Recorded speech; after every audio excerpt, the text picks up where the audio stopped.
No, this can't be true. This can't be right. And yet there is video evidence all over the place. Audio evidence. This man actually said this. Hey, even as I continue coming to terms and getting myself to believe it, former Deputy President Rigathi Gachagua said that he has evidence, video evidence, of the head of state ordering amalizwe.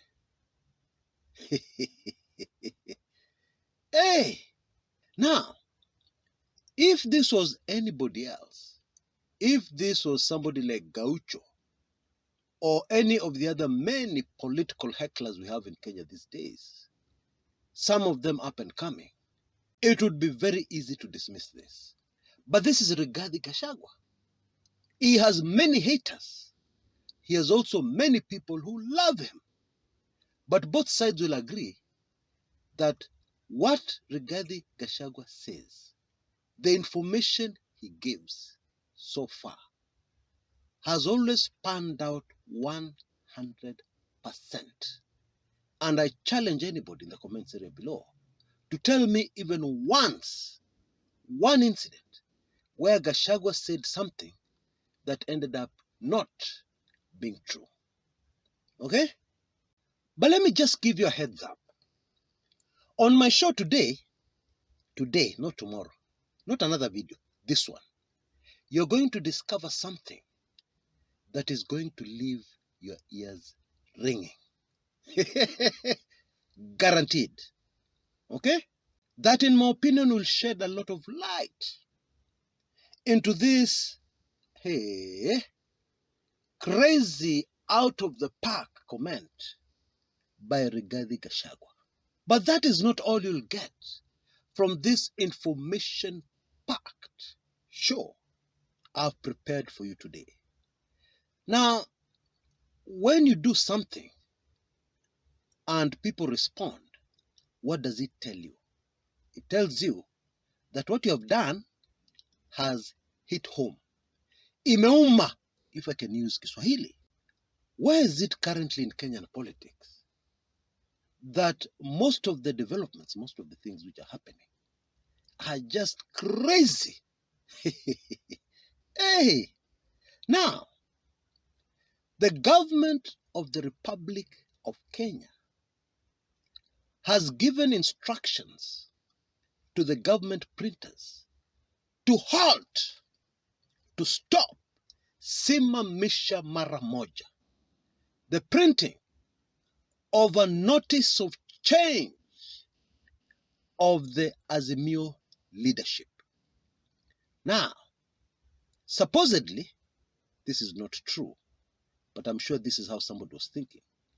Supposedly, when you stop this printing, then it stops the process, because the process is supposed to go through a 14-day window before it becomes effective. Now, I know that is kizungu mingi to some of us, but relax. We'll break it down until it cannot be broken down anymore. So relax and enjoy yako yote. Okay? Now, I'm sure I don't have to spell it out, that when the government responds like this, it means that these changes within Azimio, imeharibu maneno, has an impact on the plan of the government, on the plan of the incumbent presidential candidate to be re-elected, in quotes, in the year 2027. Now, very quickly indeed, before we get down to it, I have some very good news for you. There is a sponsor who has come forward and done something that impacts you. And I emphasize you taking in this video. And it impacts you in a way that you'll start dancing, okay? Maybe even traditional songs. Mwanamberi bayaye, Mwanamberi. That kind of celebration. Stay with me and find out what has happened right here on this channel. Right, let's get down to it. And let us start with the headlines. You know, in previous shows, sometimes I have found out when it's very late that I've left out something important. So to avoid that, we're going to have the headlines, and all of them must be covered. Headline number one in what we're going to cover just now. Where does Rigathi Gachagua get his information? Where? Headline number two. Doesn't Ruto have another strategy of dealing with Gashagua? Doesn't he? Other than this attacking of churches, goons here and there, doesn't he have another strategy? Headline number three. Video evidence of Ruto ordering. What exactly can that be? Are you telling me that somebody can have a video taken of the head of state doing and saying something? You ulisikia wapi? We're going to break that down. And then headline number four, and the last one on this topic. What will happen next? Very quickly, on to the Azimio story. What can Azimio do? What can it really do to this Gaba, and especially to Ruto? This ancient thing that was supposed to have been buried with Baba, what can it do? Headline number two, Azimio. What does this Ruto response tell us exactly? Yeah? What does it tell us that we must pay attention to? And then headline number three, Azimio story. What will happen next? Without wasting any more time, let's dive into it. Where does Gashagua get his information? It is not good to respond to a question with a question. But today you'll allow me, because this is the quickest way of getting this message across. Bila kizungu mingi.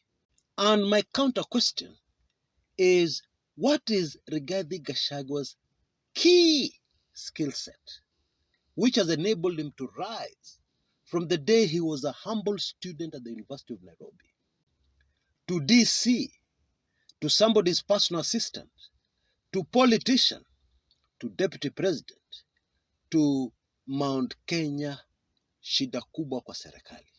What is this single, very key skill set of Rigathi Gachagua? The answer to that question will answer the question where Rigathi Gachagua gets his information. Very directly, very quickly. Bila kizungu mingi. When Rigiji was a student at the University of Nairobi, somebody recruited him as an informant. That is where it all started.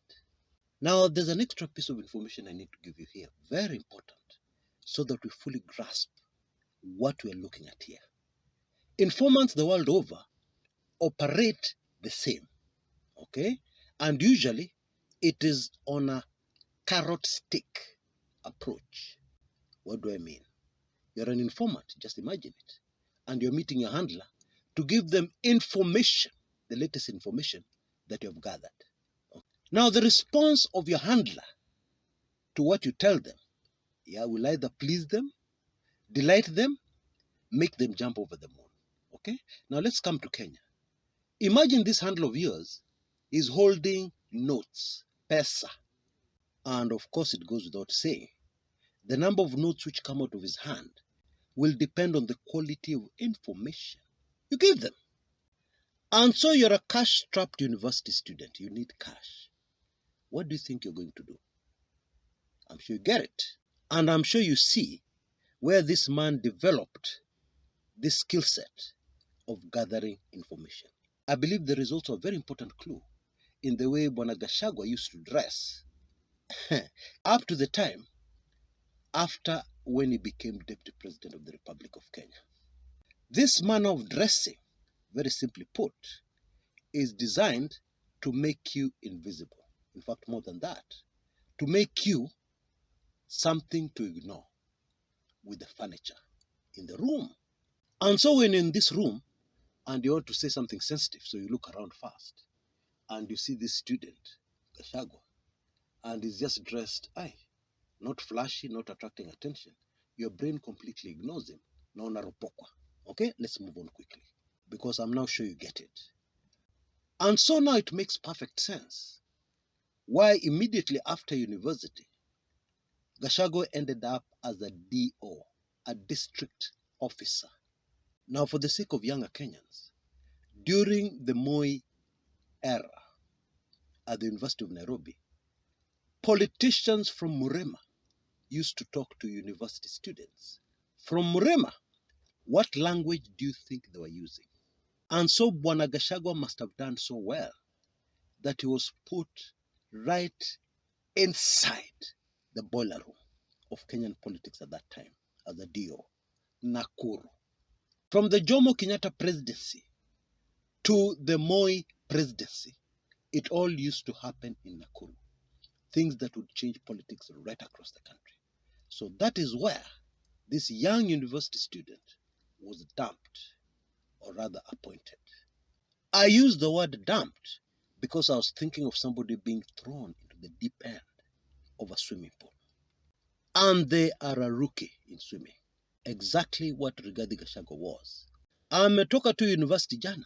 Huyu alikuwa student. And now it also makes perfect sense why Rigathi Gachagua ended up as Uhuru Kenyatta's personal assistant. Recommended by guess who? Daniel Toroitich arap Moi. Why? Because of the wealth of information Bwana Gashagua had. Having spent all those years in Nakuru, gathering, collecting information that would be useful to politicians, apart from being crucial to the government of the day. I'm trying to move very quickly, so let's cut to the chase here. You have been doing this thing all your life. I mean, even if you're slow, and Gachagua is not slow, even if you're slow, you have been doing the same thing since your university days.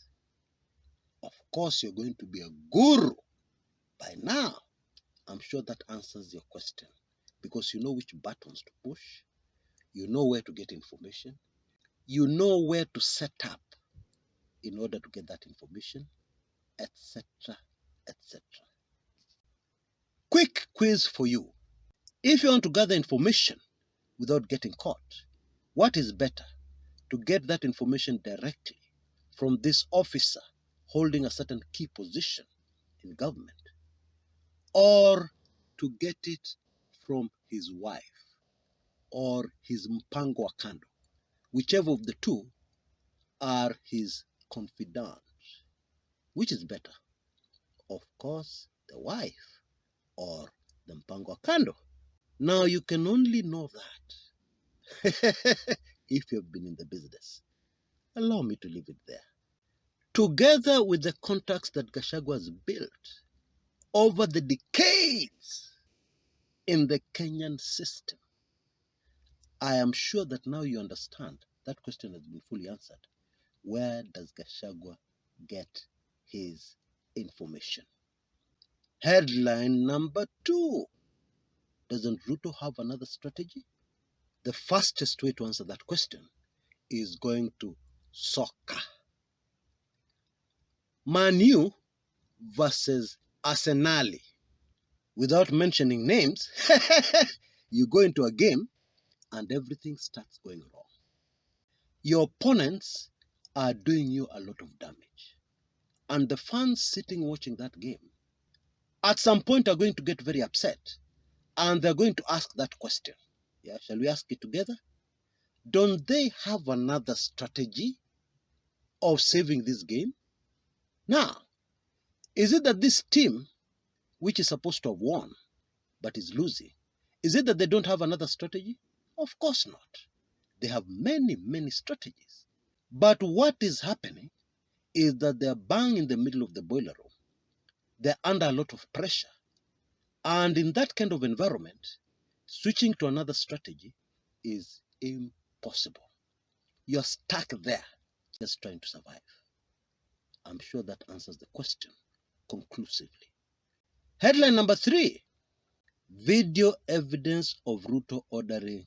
Hey, what does that even mean? Again, let's look for a shortcut in answering this very deep question. Yeah? And let's go into relationships or marriages to answer this one quickly. Okay? You've hired a private investigator to follow your wife because you suspect she's having an affair with another man. And that private investigator brings back video evidence. And that video evidence is not kinky stuff as you may be thinking. No, it is just very boring, long CCTV footage from a hotel. Okay, the reception area. 2 people coming in, their body language. CCTV footage from the lift, much more interesting. And then CCTV footage on the corridor leading up to a room. And remember, this video does not even have sound. Is that video evidence or is it not video evidence? I'm sure now we are together. Video evidence can mean anything. But the key thing here is that it is supposed to leave you with no doubt whatsoever on your mind about what happened. Yeah, that you do not see in the video. Okay? I'm sure you get it. Headline number 4. What will happen next? Quick answer, impossible to predict. However, we know that what is going to happen next is going to be explosive. Tena ile mbaya.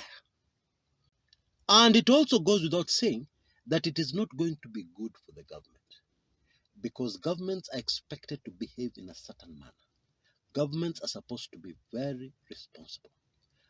Governments are the ones who are very important to you, whether you like it or not, because the decisions and the moves, and especially their character, will definitely affect you and your day-to-day life. Allow me to leave it there. I am confident I have fully answered that question in a few words. Headline number 1 on the Azimio story. What can Azimio do to Ruto? Simple, direct answer. It locks out completely President Ruto from the massive number of Azimio votes. How so? There are various political interests, political powers, political parties who are locked into the Azimio coalition that Ruto badly needs on his side. And the reason why they're locked, because surely leaving a coalition cannot be such a big deal. The reason why they're locked is because of the current political environment, atmosphere, and mood of the Kenyan voters. What that means is that we're dealing with politicians, and these politicians are preparing for the next general election. And they are very much aware of the fact that any move they make right now can either win them the election, whatever they do after this, or lose them that election, whatever they do after this. And in turn, what that means is that all these political forces will be very cautious, very slow in wanting to leave the Azimio coalition, because it is a matter of political survival.